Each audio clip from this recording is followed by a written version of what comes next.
Good morning, everyone. How are you? Good.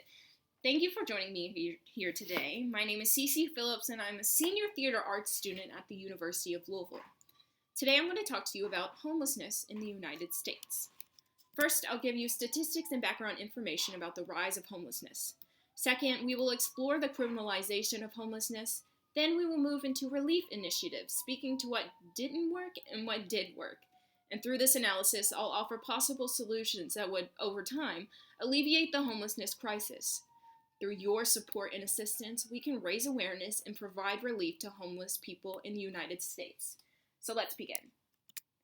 If you would have asked me to describe homelessness 5 years ago, I would have told you that it is people standing on street corners with signs asking for money. While there is validity in that description, we need to do some debunking first. The people that you see begging on the streets for money, that fill that stereotypical picture of a homeless person a lot of people have, only make up about 10% of the homeless population. A vast majority of homeless people are invisible to us because they are in emergency or transitional housing, domestic violence shelter, or another kind of temporary shelter. To understand homelessness a little better, we need to look at the statistics. According to the National Alliance to End Homelessness, there are over 565,000 homeless people in the United States, equaling to 17 out of every 10,000 Americans. Homeless people exist everywhere in the United States. However, bigger cities typically have a higher homeless population. There are a lot of stigmas surrounding the rise of homelessness, but what actually increased it? It was actually the end of public housing and housing assistance. And in the 1980s, under our good old friend and possibly one of the worst things to happen in the United States, the Reagan administration, federal housing was cut by 75%. The government also switched from building low-income housing facilities to giving people vouchers for housing, which created competition amongst what little housing was available. And additionally, and one we are going to explore, is that the government made homelessness a city problem instead of what it once was, a federal problem. So making homelessness a city-to-city issue gave way to a lot of animosity towards homeless people. So let's look at an example. In Philadelphia in the 1980s and 90s, taxes were raised approximately 16% in order to maintain already built low-income housing. Further measures to reduce or aid homelessness in Philadelphia, like building more housing or additional relief programs, couldn't be done. Even with a rise in taxes, funding was being exhausted. Because there was still homelessness, even with a significant rise in taxes, people developed an "what the hell am I even paying for" attitude. Also in the 1980s, the federal government pushed a rhetoric that cities were, quote-unquote, not doing enough to end homelessness, so they needed to start cracking down, and the criminalization of homelessness begun. There was a wave of states who actually made it illegal to panhandle, sit on the street, or give food or money to a homeless person. There was a case in Florida where a man was actually arrested and spent time in jail because he gave his lunch to a homeless person. There are also crimes like loitering and public urination that are typically only used to police the homeless. This criminalization then seeped into the homelessness assistance sectors with the implementation of the continuum of care model. So the continuum of care model is like a step-by-step process where essentially once you are stable in emergency shelter, then you can go to transitional housing. And once you are stable there, you can be moved into a permanent housing. And it seems like a good idea in theory, but functioned very poorly because there were barriers. Barriers were placed that made it extremely difficult for homeless people with mental illnesses, disabilities, and addictions to even begin the first step. For example, to get into a shelter, you had to not be drunk or high, not have any drugs on you, commit to sobriety, and be at the shelter by curfew or you would not be allowed in. This idea followed that notion that if you make something hard enough, you will change, which is not always true. Now let's move into Salt Lake City. In 2015, Salt Lake City, Utah announced that it had solved homelessness.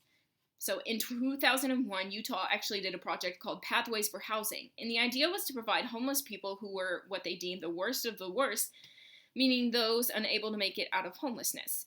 They gave them housing first. And so the Pathways for Housing project took 17 of those people and put them right into housing. No stepping stones or anything. And of those 17 people, 15 of them are still there today. And of the two who aren't, one actually passed away, and the other one moved into a nursing home because she was elderly. So this study actually really set the precedent for housing policies in Utah over the next decade.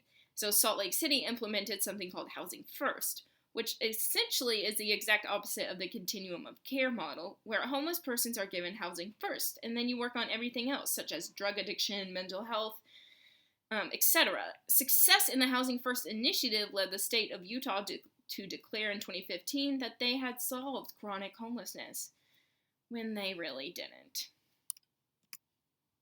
As reports about Utah's Housing First initiative came out, surprising inconsistencies came to light.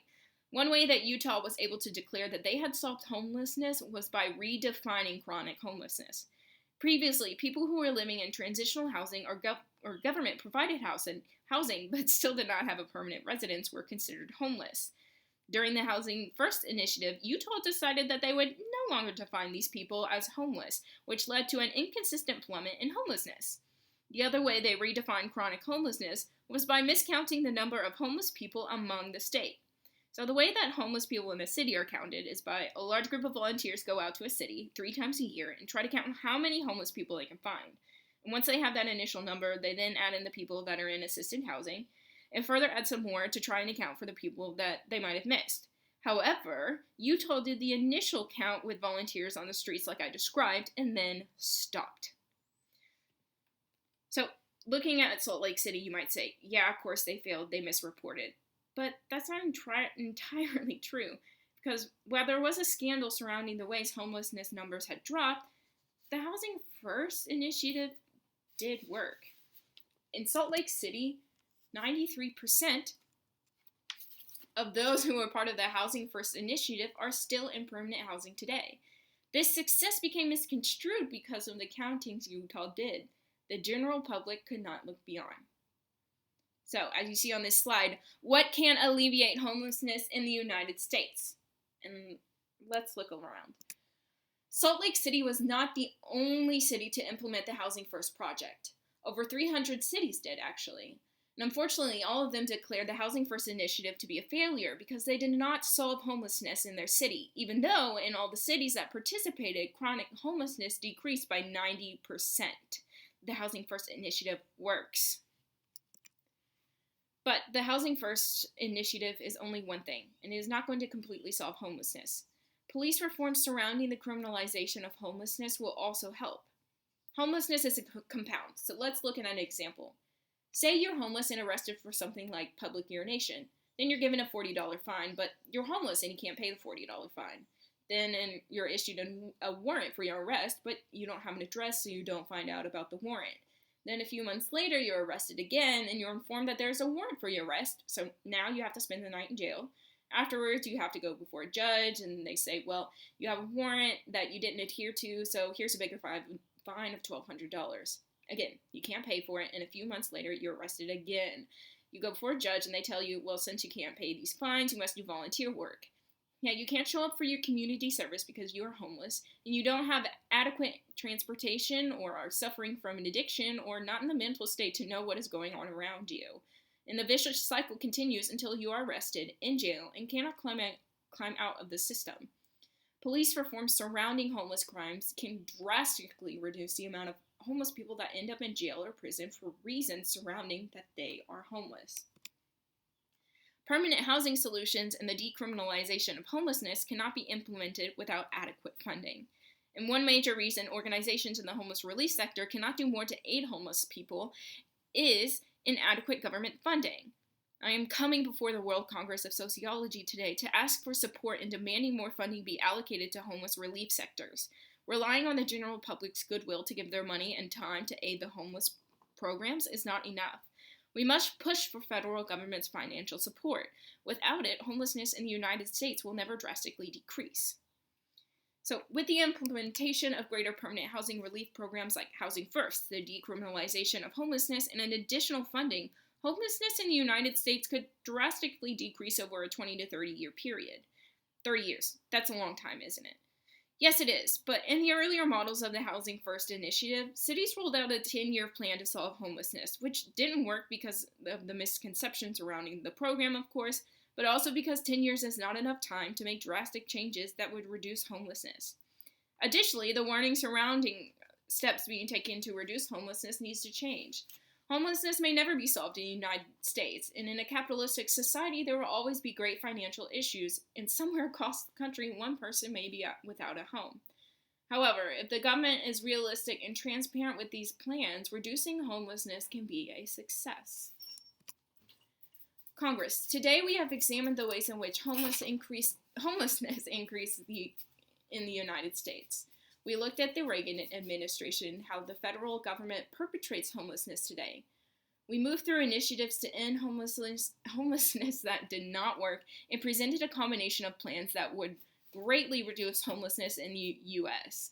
It is up to us to push for drastic changes in the ways in which government looks at homelessness, to lobby for the decriminalization of homelessness, and demand for funding to be allocated to homelessness relief programs. Today, we can all begin to educate our peers about the realities of homelessness and end the stigma surrounding it. Thank you to everyone who came out today and listened or read. I want to give a special thank you to the World Congress of Sociology for allowing me to present, and to the authors of each journal, article, or podcast that aided my research on homelessness. Thank you all. Now let's go make some change.